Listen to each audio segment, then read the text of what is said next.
रात के करीब 11:30 बज रहे थे।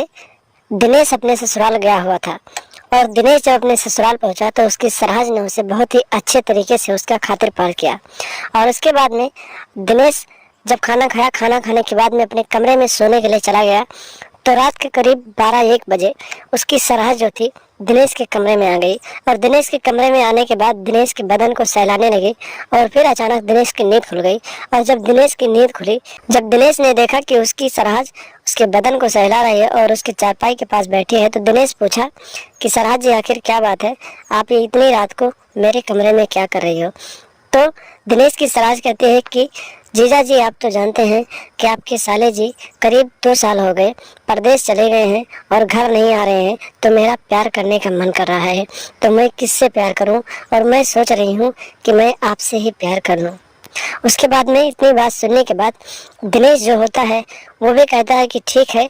उसके अंदर भी हवस का भूत सवार हो जाता है और फिर देखते ही देखते वो अपने बेड पर, अपने बिस्तर पर अपने सरहज को लेटा देता है और उसके साथ प्यार करने लगता है। नमस्कार दोस्तों, स्वागत है आप सभी का हमारे एहसन क्राइम अफेयर चैनल में। दोस्तों, एहसन क्राइम अफेयर चैनल को आप सभी लोग सब्सक्राइब कीजिए, वीडियो को लाइक कीजिए और वीडियो को ढेर सारा शेयर भी कीजिए। दोस्तों, चढ़ती जवानी और हवस की ये कहानी हरियाणा के रोहतक जिले से सामने आई है, जहाँ पर एक दिनेश नाम का व्यक्ति रहता था और उसकी शादी को हुए लगभग करीब 5 साल हो गए थे। वो लगातार अपने ससुराल आता जाता रहता था। उसका एक छोटा साला था जिसका नाम रोहित था। रोहित की शादी को हुए अभी 2 ही साल हुए थे और अपनी शादी के 5 दिनों के बाद रोहित जो था अपनी नई नवेली पत्नी को छोड़कर विदेश पैसे कमाने के लिए चला गया था और 2 साल हो गए थे घर वापस नहीं आया था। दिनेश अपने ससुराल आता जाता रहता था और लगातार अपनी सरहद से बातचीत किया करता था, यानी कि उससे हंसी मजाक किया करता था। इसी तरीके से दोस्तों, दिनेश जब भी अपने ससुराल जाता था तो उसकी सरहद उसके साथ खूब सारा हंसी मजाक करती थी। एक दिन की बात है दोस्तों, दिनेश जो था अपने ससुराल गया हुआ था। रात के करीब 9 बज रहे थे। सभी लोग खाना खाए। खाना खाने के बाद सभी लोग अपने अपने कमरे में सोने के लिए चले गए। दिनेश की पत्नी अपने ससुराल में ही थी, यानी कि दिनेश के घर पे थी और दिनेश किसी काम के वास्ते से अपने ससुराल गया हुआ था। उस दिन दिनेश का एक अलग बिस्तर लगाया गया और उसके बाद दोस्तों रात के करीब 1 बजे सरहद अपने कमरे से उठी और फिर दिनेश के कमरे में जा पहुंची और उसके बदन को सहलाने लगी और फिर उसके चारपाई के पास बैठ गई। कुछ देर बाद दिनेश की नींद खुली तो दिनेश ने देखा कि उसकी सरहद जो है उसके बदन को सहला रही है और उसके चारपाई पे बैठी है। दिनेश ने पूछा कि सरहद जी, ये सब क्या है? तो उसकी सरहद कहते हैं, आप तो जानते हैं कि आपके जो साले हैं वो 2 साल हो गए विदेश चले गए हैं पैसे कमाने के लिए और वापस नहीं आए हैं और मेरा हर एक रात बहुत सारा प्यार करने का मन करता है, तो मैं कहाँ जाऊँ? अगर मैं किसी गैर मर्द के साथ प्यार करूँगी तो मेरी बदनामी होगी और मेरे घर की भी बदनामी होगी।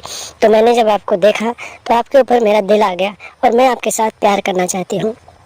उसके बाद उसकी सरहद जो होती है इतना सारा जब बात कहती है तो दिनेश के अंदर भी एक अलग तरीके का कर्म दौड़ जाता है और फिर उसके अंदर भी हवस का भूत सवार हो जाता है और फिर न वो आव देखता है न ताव देखता है और अपने बिस्तर पर अपनी सरहद को लेटा देता है और उसके साथ प्यार करने लगता है। इसी तरीके से नंदोई और सरहद का रिश्ता चलने लगता है और करीब 3 महीनों तक इन दोनों का ये रिश्ता चलता है। एक दिन की बात होती है दोस्तों, दिनेश अपने ससुराल गया होता है और रात के करीब 2-2:30 बजे अपने सरहद के साथ उसी के कमरे में उसी के बेड पर प्यार कर रहा होता है। तभी अचानक उसकी सास की नींद खुल जाती है और उसकी सास इन दोनों का ये कारनामा देख लेती है और फिर शोर मचाने लगती है। जब सास शोर मचाने लगती है तो दामाद जो होता है वो सास को पकड़ लेता है और फिर अपने सरहज के कमरे में ले आता है और फिर देखते ही देखते अपने सरहज के साथ मिलकर अपनी सास का गला दबा देता है और मौके पर ही उसे मौत के घाट उतार देता है। और फिर सुबह होती है दोस्तों तो उसकी जो सरहज होती है रोने धोने का नाटक करती है और लोगों को बताती है कि रात के करीब 12-1 बजे मेरी सास को न जाने कौन सा ऐसा दौड़ा पड़ा जिसकी वजह से इसकी मौत हो गई। और जब ये सारा नाटक उसी के बगल का रहने वाला एक आदमी होता है, उसे भी नंदोई और सरहद के रिश्ते के बारे में पता होता है, तो वो ये सूचना पुलिस को दे देता है और मौके पर वहाँ पुलिस पहुँच जाती है। पुलिस लाश को कब्जे में ले लेती है और पोस्टमार्टम के लिए भेज देती है और छानबीन करने लगती है। छानबीन में पता चलता है दोस्तों, पोस्टमार्टम रिपोर्ट में आता है कि इसका गला दबाकर हत्या किया गया है। पुलिस जो होती है सरहद और नंदोई को हिरासत में लेती है और पूछताछ करने लगती है, तो डर के मारे ये दोनों अपना जुर्म कबूल कर लेते हैं और फिर पुलिस इन दोनों के हाथों में हथकड़ी डालकर आगे की कार्रवाई के लिए जेल में डाल देती है। तो दोस्तों, सावधान रहें, सतर्क रहें और ऐसे लोगों से दूरी बनाकर रखें जो लोग ऐसी मानसिकता रखते हैं और लगातार हमारे साथ बने रहें। हमारे चैनल को सब्सक्राइब करें और हमेशा देखते रहें एहसन क्राइम अफेयर।